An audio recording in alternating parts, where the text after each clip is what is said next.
Welcome back everybody to Extreme Off-Road Silly Bills, and today we're dealing with the 2021 Hyundai number 98 Bryan Herta Autosport Elantra N. Now this is 1,356 horsepower, 1,021 pounds-feet of torque from a 7.5 litre twin turbocharged V8 engine. The car itself now weighs 2,775 pounds.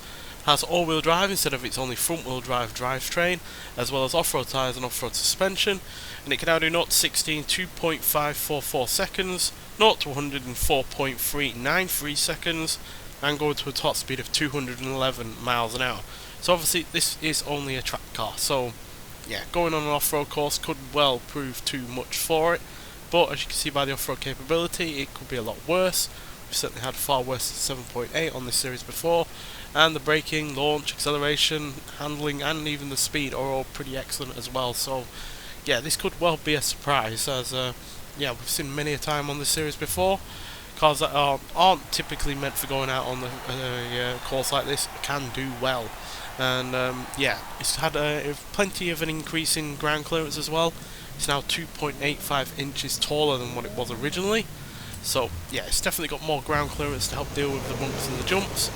But at the end of the day, this was, pretty much down to the road in terms of its ride height. So yeah, gonna need every inch possible for this car for this series.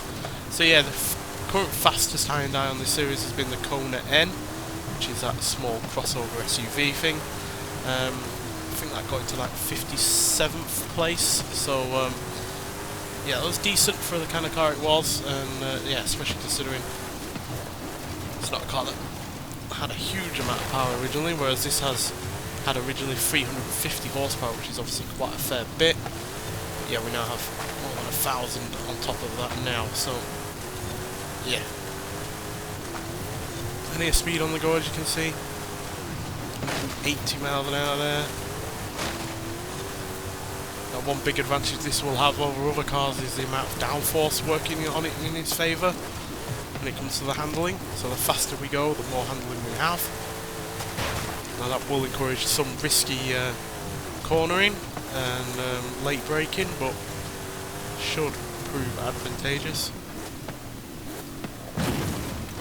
With the landing there fine, considering what kind of car it is.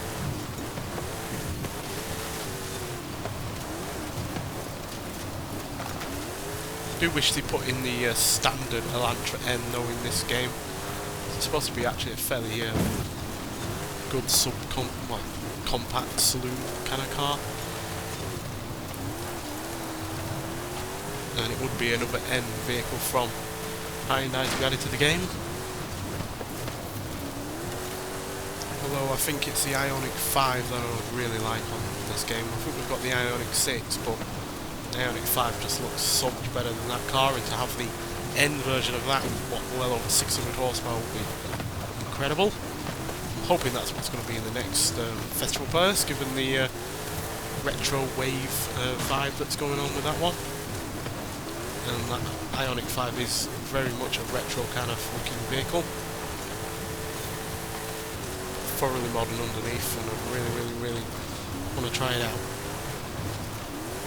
This Hyundai is doing pretty well so far on this series. Caught up in a little bit of debris there. It's got plenty of power to make up for it after the fact.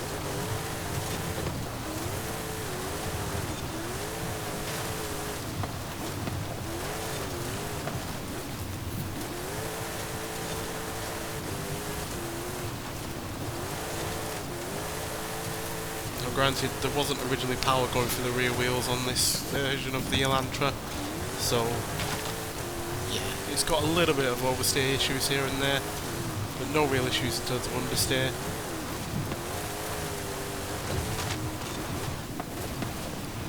Those brakes are helping to get us somewhat under control.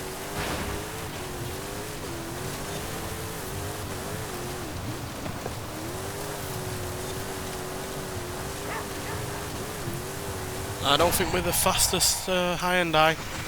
Yeah, 3 minutes 19.457 seconds puts us ever so slightly, well I say ever so slightly, about a second or so behind the Kona N.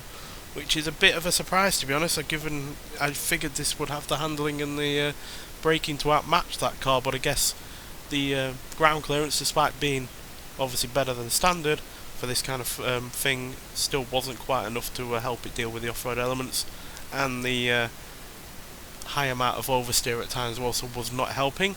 But still, for a racing car to be into the top 70 is not bad at all. And yeah, we beat out the likes of a Cooper Urban Rebel Concept, as well as other off-road vehicles like a Ford F-150 Raptor R, Chevrolet Silverado LT Trail Boss, a Rivian R1T, a Toyota Tacoma TRD Pro. We've also beaten the Hyundai i30N,